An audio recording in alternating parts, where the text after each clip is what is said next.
All right, everyone, thank you so much for coming. We are at GripEdge. We are proud to announce our brand new 3/8 drive, dual action drive or DAD sockets, both in the metric and SAE hex, and we also have a set of Torx.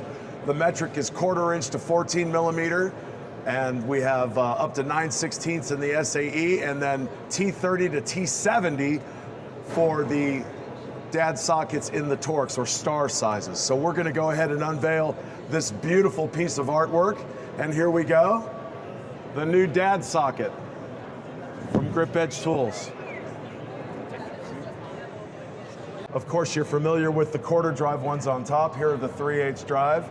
And as I had said, 6 millimeter to 14, 1/4 to 9/16, and T30 to T70.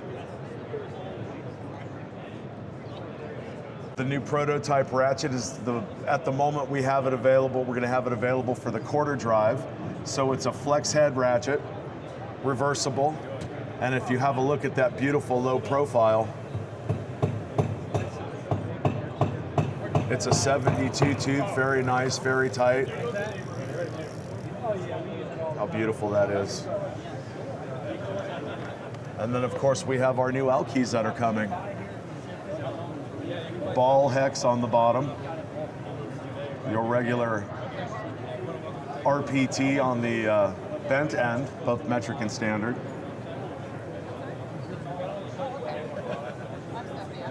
We have a very neat case that they come in.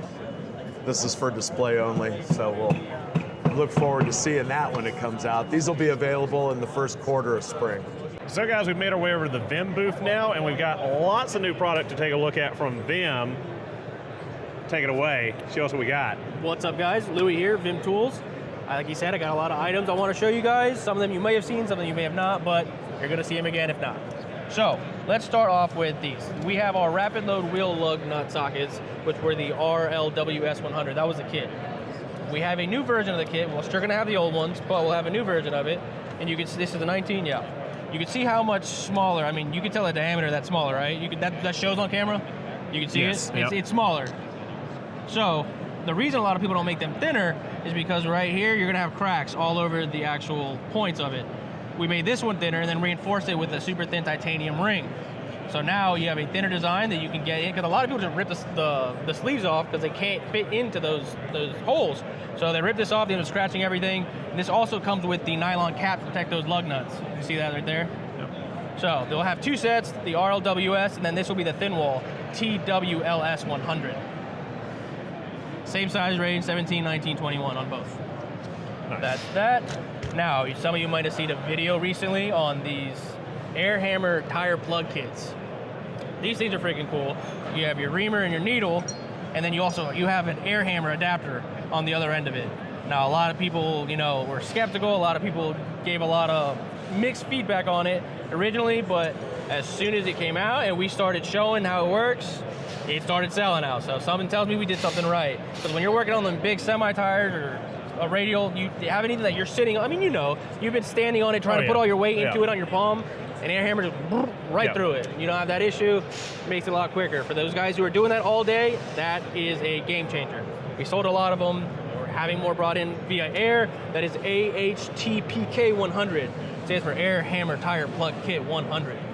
Get yours today. This is something I want to talk about.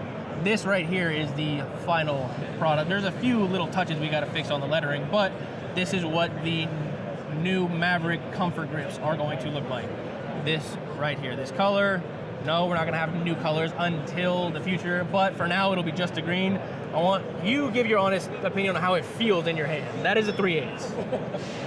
I really do like it. We talked about it off camera before we started filming. It really does have a good feel to it. Obviously in my wrong hand right now because I'm holding the camera, but it really does have a good feel to it. That's the whole cliche everyone has, feels good in the hand when talking about tools, but really has a nice shape to it, really fits comfortability in your hand to get a good grip on it, and a good little detent or notch right here for your thumb when pulling and applying force on that ratchet handle. And now a lot of people don't really, this seems like a simple concept, right? It's you need a handle, it's a handle, whatever.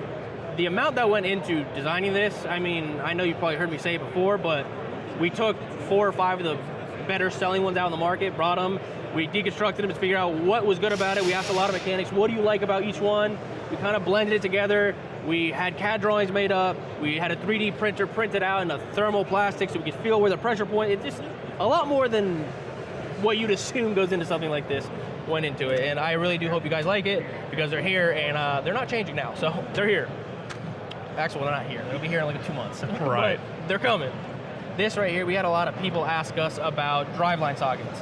These are not here yet, but these are all 12-point. We had a lot of people asking for them, so that was one of those instances where you guys ask, we deliver. Turnaround was only about 3 months on them. We should see them here in the next month or so. Nice. There's no part number on it yet, but they'll come. This right here, this is a Nora. You know these. Seen these before. The deep box 12-point ratcheting wrenches with the square drive on the bottom. People ask for a handle, now you have a Nora handle. So you stick an extent, let me grab an extension to show you. There we go. So now, you obviously use these with an extension to make it any length wrench, but now people who are complaining about this not being comfortable, now you have a handle for that extension. So now you got the options, you keep asking for different stuff, we keep doing it, no complaining now. Very nice. All right, Nora H6 is the part number for this. Stands for Nora, obviously, handle 6 for 3/8. I'm sure you guys have seen something like this out there before. We are going to have a non-slip version here. This is the 3/8, a 1/4 inch and a 1/2 inch, as well as the SAE versions will follow this. You can get these here soon, but the main thing I want to show is this.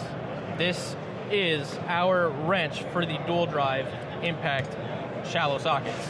This is a flex head, reversible, has a retention ring, obviously, for the 17mm. This joint pops out so that you can use this in any tight, weird, strange angle, really anything odd you can get to, and then you can also use it while it's loose. So you can really just get into a spot where you can only go back and forth.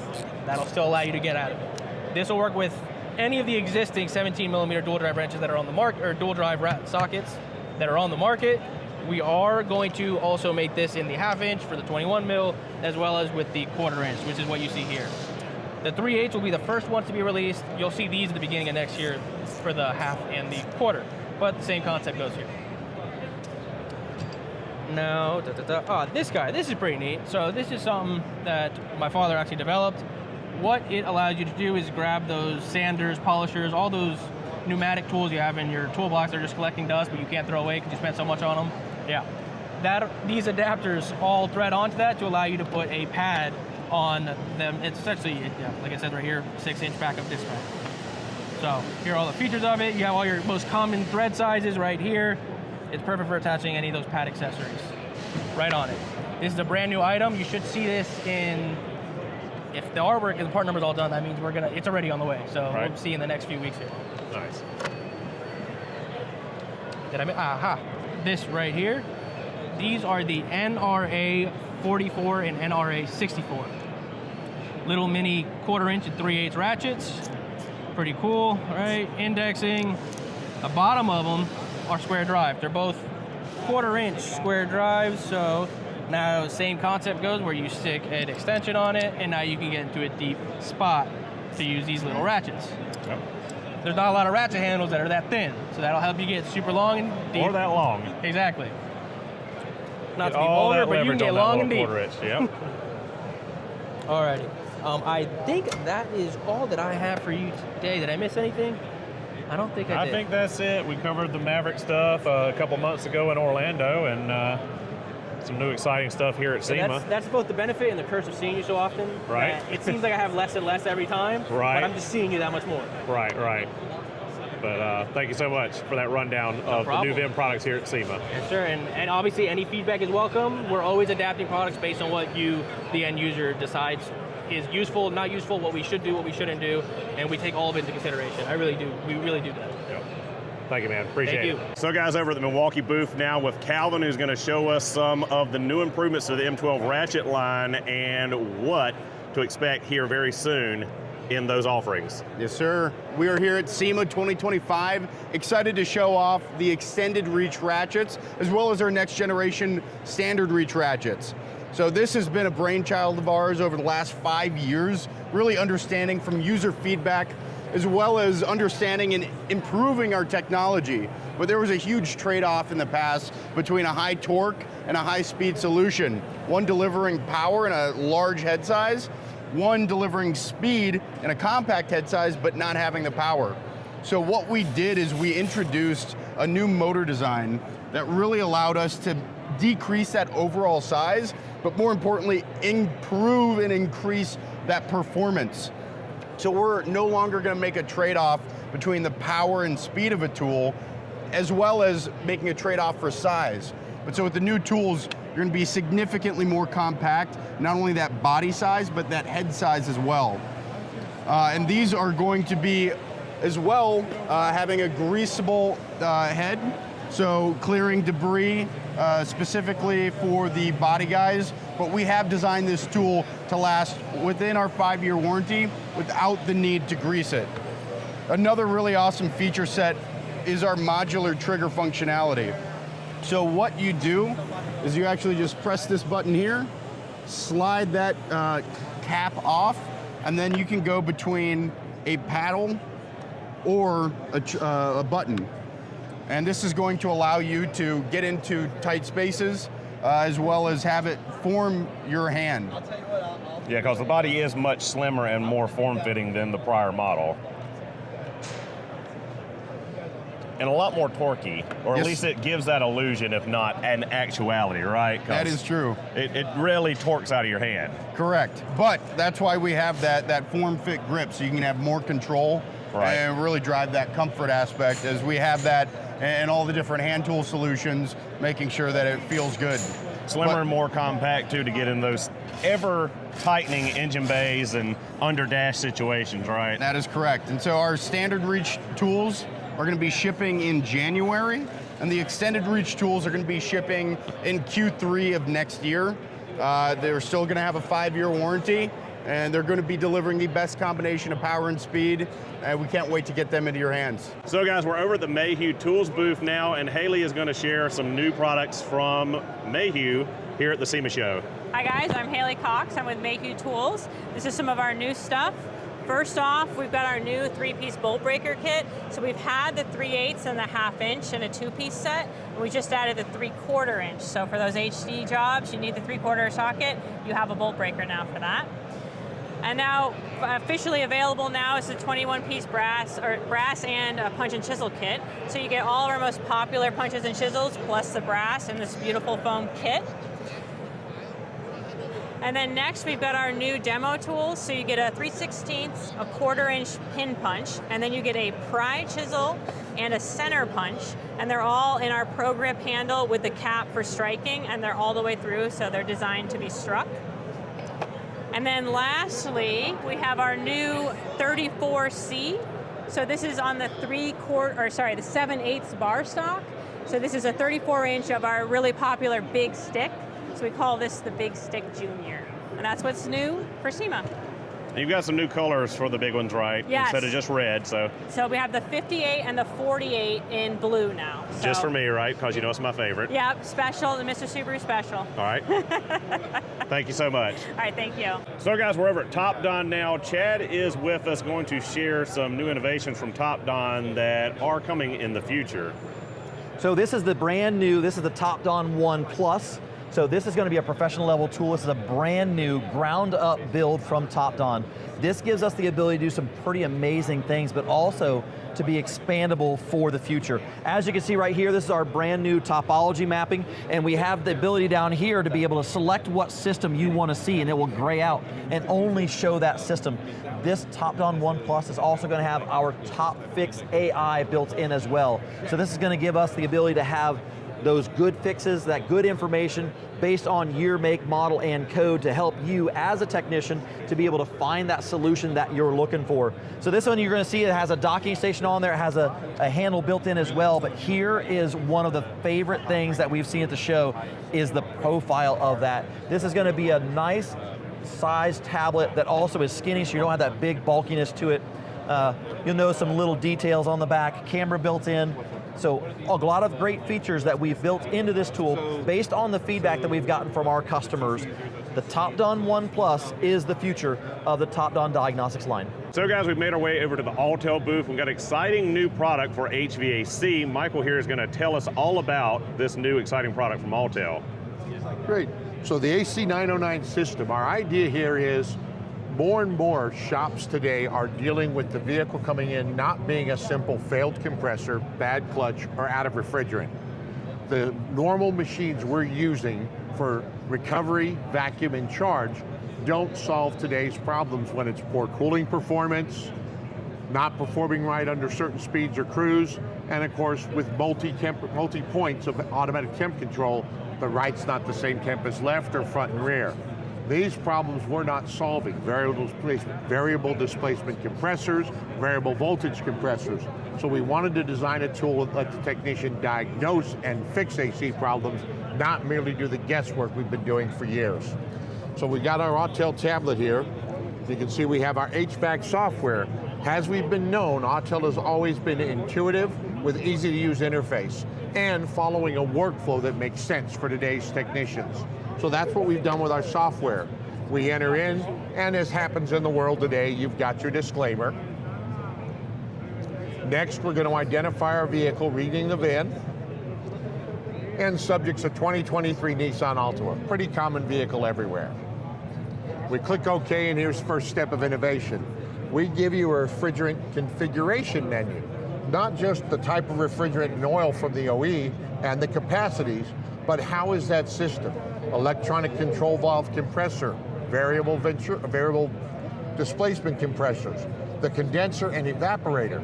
While we think this is normal and traditional, we have cars today with liquid-cooled condensers. We have heat pump systems, and don't even start into the world of EV and hybrids, where we have more of a house AC on a car than regular. So all of that information is for the technician to start with, so they know what they're working on and which steps they should take.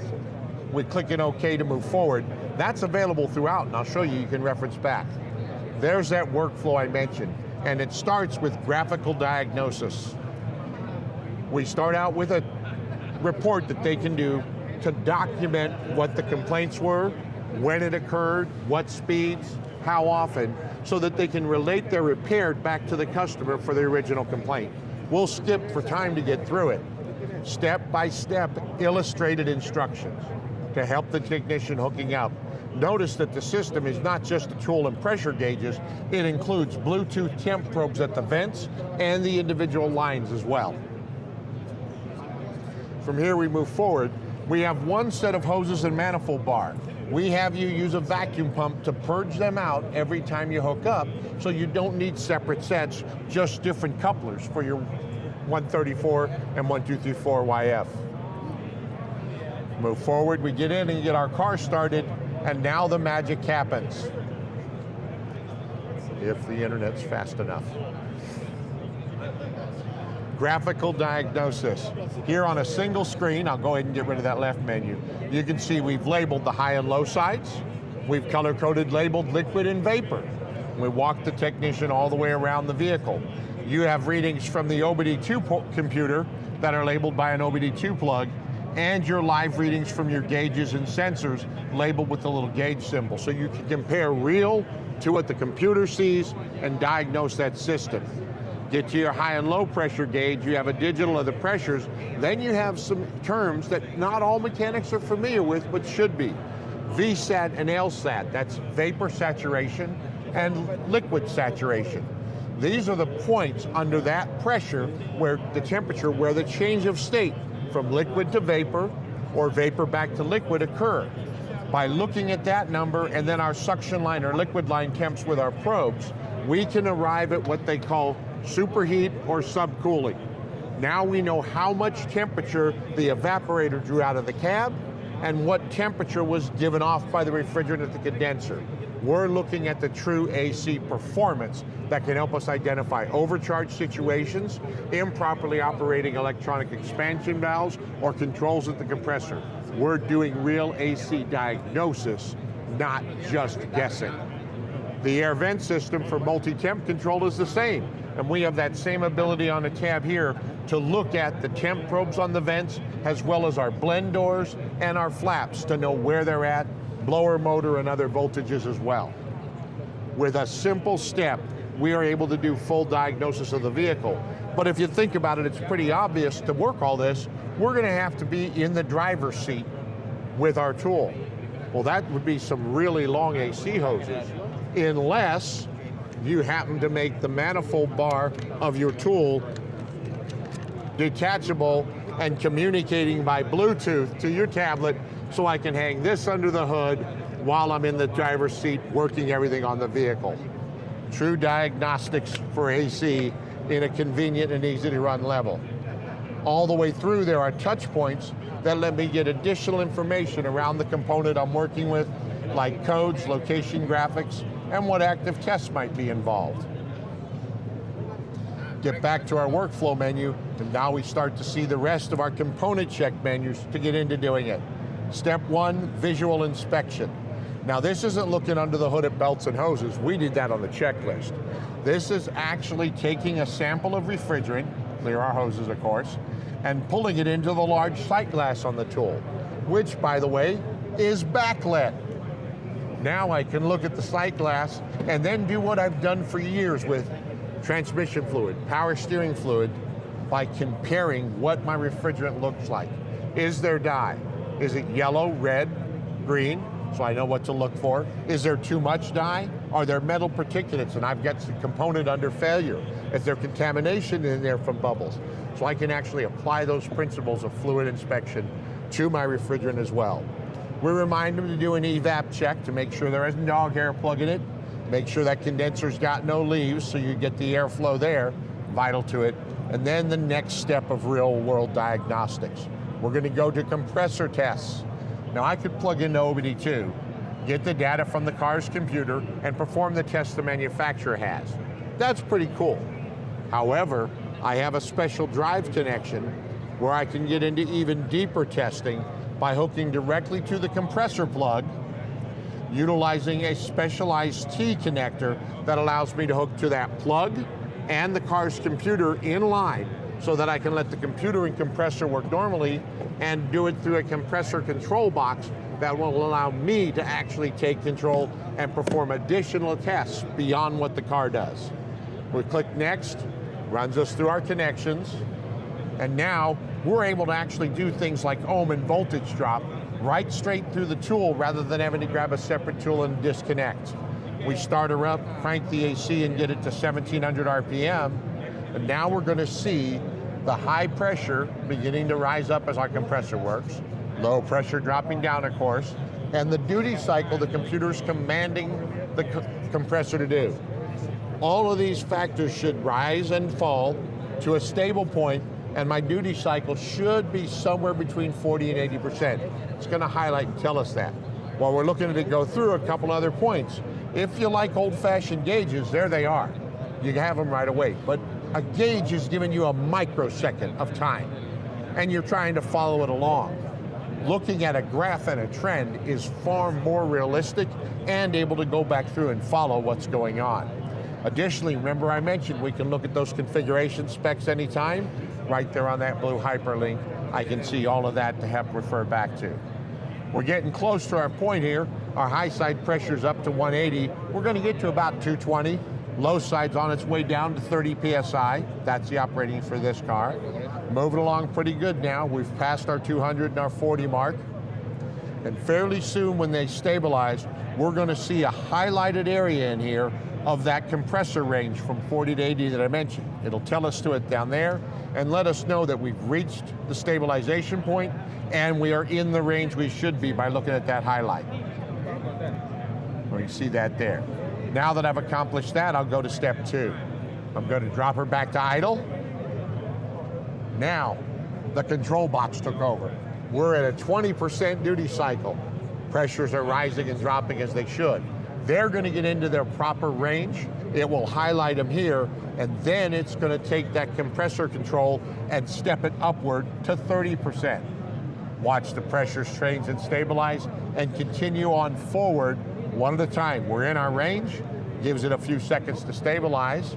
And we'll see the compressor jump up to a 30, and it'll keep doing that stair step, 30, 40, there it went, 50%, to test the compressor through.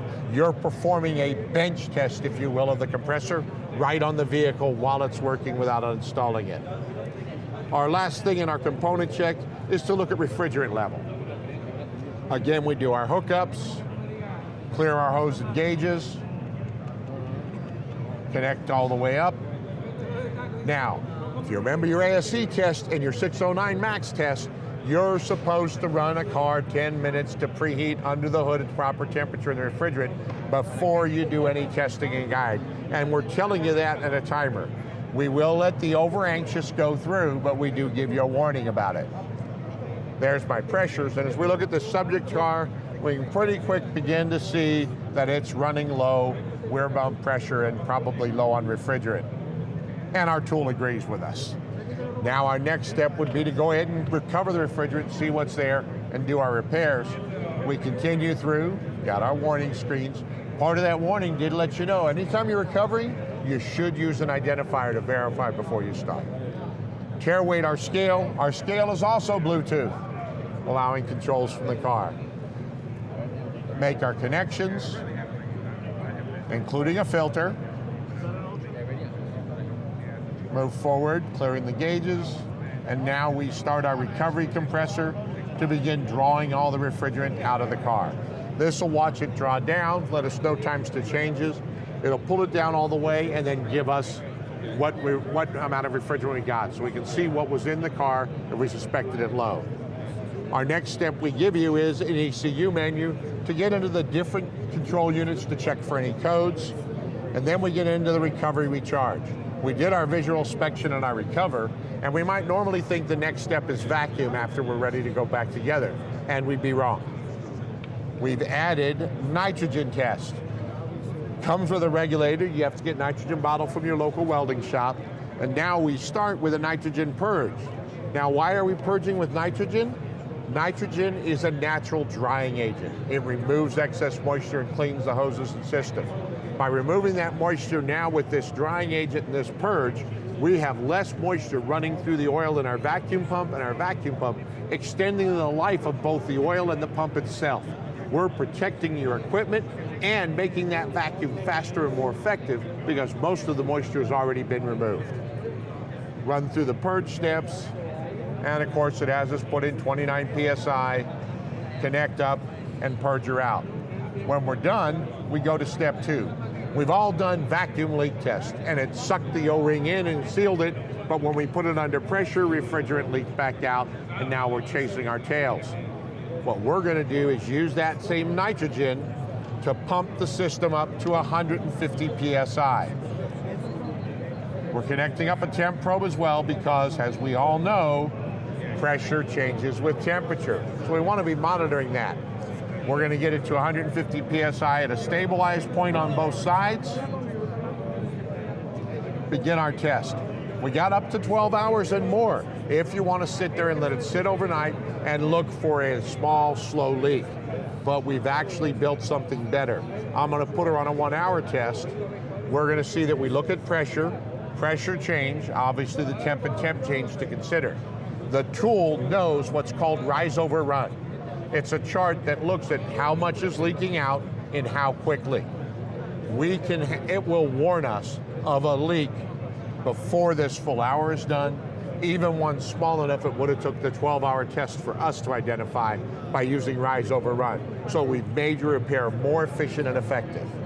From here, you fixed any leaks you have. Now we're to that vacuum step, but we changed the game there too. One thing we're doing is using a separate vacuum gauge on the high side and the vacuum pump pulling from the low. Now we can make sure that it is getting all the way through low to high without any trapped moisture or other things behind valves, doors in between. We're ensuring a full vacuum. On top of that, once we start, we're measuring microns, not inches of vacuum. Far more precise on a 300,000 to 300 range than a 0 to 29. It also unveils what's happening with the vacuum being pulled down, and we'll see a rise when moisture starts to boil out, come back down, and the next pocket of moisture is fine to release. So we can actually tell when we've truly done what we're doing with vacuum, which is boiling off that water and moisture in the system. We may not have to go our old rule of thumb of 30 minutes, and we might need to go 45 or an hour, but we know for sure what's happened by using microns, looking at the trends in the gauge. Final step is to go to a charge. We hook up, do all of our connections and purging, and now using that Bluetooth scale we've tiered, we're going to go ahead and do that charge, but that Bluetooth scale knows when to shut off for us, and it knows the amount for those original specs. So we're able to let the tool do the charging. It will let us know if it slows or doesn't complete. That we can go ahead and close our high side, start the vehicle up, and pull the rest through the low. So we've got it complete. Now, if you're used to using this tool, comfortable with it, you're an expert that knows where he's going, we have manual mode to let you have control. I can touch gauges and simply go right to my gauges to look at. I do have that trend graph available as well. I can get straight to that magical graphical diagnostic screen and be able to perform that on the refrigerant system and the vent. I can use gauges to go to my nitrogen and vacuum test directly if I know my procedure. The last set of menus we did is self-maintenance. That vacuum pump and test is only as good as the performance of your pump. Do you know if your vacuum pump's really drawing down all the way? Has the oil been changed properly? So I pull a vacuum pump test, use that separate vacuum gauge right on the pump, fire it up, and watch to see if I'm pulling down into a 300 plus micron range a vacuum pump should. Your information's only as good as your equipment. We've built in a test as well for that manifold bar and hoses to use the vacuum to check them for any leaks also. And of course a self-calibration for our temp probes from a known good source to the source to see the readings. A complete diagnostic system, not just a evacuate and vacuum recharge machine that allows you to actually fix AC problems the first time and correctly to get them out of the bay in customer satisfaction. Great. Do we have any kind of time frame for release for this tool and or possibly MSRP for it? Release is expected to be somewhere around March, April. We want to catch this year's AC season. It won't include the vacuum pump, compressor, and tanks are add-ons. The hoses, the Bluetooth scale, all of the probes, that compressor box are all included. We're looking around a $7,000 to $8,000 range MSRP on it at that time. We're looking at potentially having kits larger that will have it all, getting up the price a little bit more. There's also a full diagnostics tool with our diagnostics menu as well, so you're getting both in one unit. Got you. Thank you so much for that. You got it. Thank you, Robert. Appreciate your time. So guys, we've made our way over to HKS. We have Kaito here who's going to show some products for the VB chassis WRX, maybe a little bit prototypes and future product. Let him take it away and tell us more about it. How's it going? Of course, with the VB this time, we try to showcase a handful of new products that we have. Of course, these are all going to be prototypes, so they're not fully going to be released just yet, but we are planning to do it quite soon. The main thing you might be able to see is going to be our oil cooler. That is one thing that we are currently working on. Once that is ready to go, then it should be released quite soon. The next thing we have is going to be our air intake with the Beno box. We want to do something a little bit different from just having just the standard, the power flow or racing suction. So we wanted to make a little bit box, make it a little bit nice and pretty so you can see it as well. The next thing we have on here is going to be our new suspension that has a camber adjustable top hats, as well as our Power Editor R that we're working on as well. The Power Editor R is something that we're currently setting up. It's not available just yet, but we are planning to release that quite soon as well. Great. Any kind of ETA on any of this future product, or just keep an eye out for it in the future? Mostly, I would just say keep an eye on it. It's going to be something that we're trying to push as quickly as possible, especially with this vehicle. We're very happy with it, and we want to see what we can do about having all of this added to our website as quickly as possible. The other things I want to quickly mention as well is we do have a handful of dresser products on it as well. Is a new spoiler that we have. This is something that we just worked on with the guys in Japan. It's a nice little adding to it as well with the carbon sides that showcase on it as well. Additionally, on the back, we have a new duckbill that we have installed on here as well. This is going to be something that will be released at the same time as the front spoiler, but it's a nice touch and it has a nice add to the finish to the body line on it too. Another thing, while we're back here as well, another thing if you notice is we actually have a new single exhaust that we're going to be releasing for this as well. This is going to be something that does come with a silencer as well. It has an adjustable tip. So if you are wanting a smaller tip, or if you're wanting to pull it out and extend it out of the bumper, that is there for it as well. Well, great. Thank you so much. Of course, happy to help. So guys, out here at SEMA, check this out. How many times have you fought with a stuck hub on a Subaru and wanted a better way to pull them out? Well, found this company that has impressed me with their demonstrational videos you see right here. Two-step process. First off, you pull the hub out. Then you go back with their specialized puller and pull out the bearing carrier, separating it from the backing plate for the brakes and getting it out of the spindle. Just as easy as that with hydraulic pressure.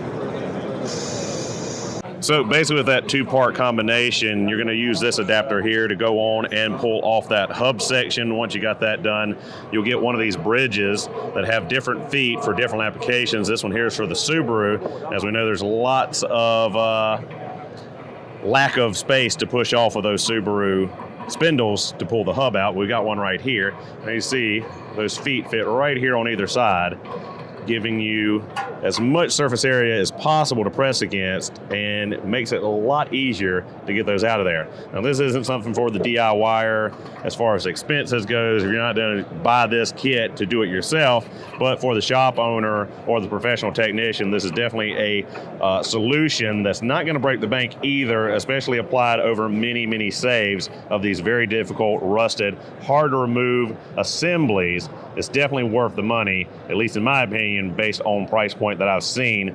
Also giving you that usability of removing sealed hub assemblies, as well as two-piece wheel bearings, as well as their adapter that allows you to pop out ball joints, remove bushings.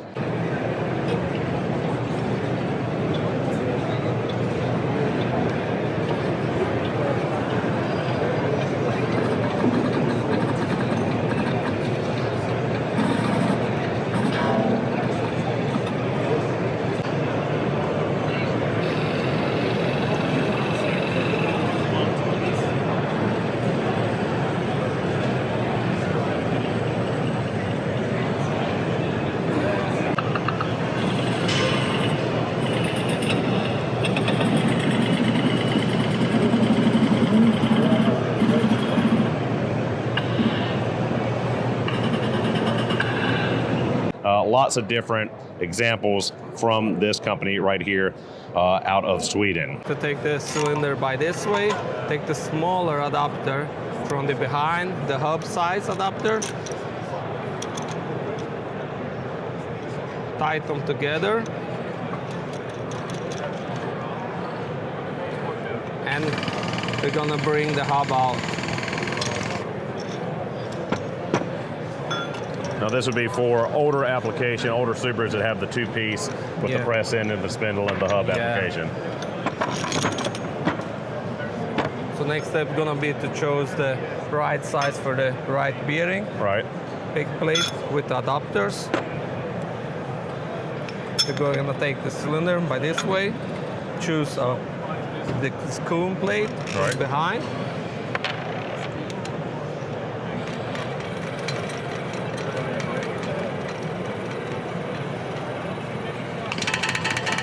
We're gonna bring the bearing out.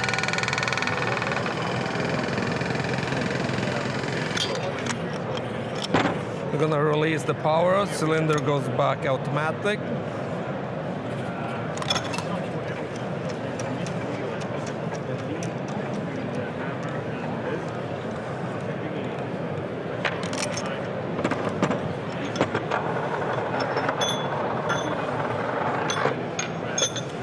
We want to get this bearing back in position. We're going to get it in the center. We're going to choose the right plate for the bearing. We're going to get the adapter between that. We're going to take a plate behind.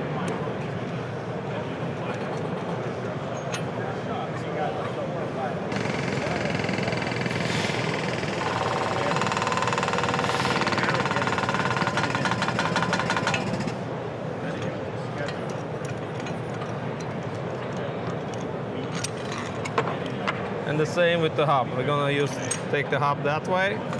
We're gonna choose the right plate from behind, the flat side.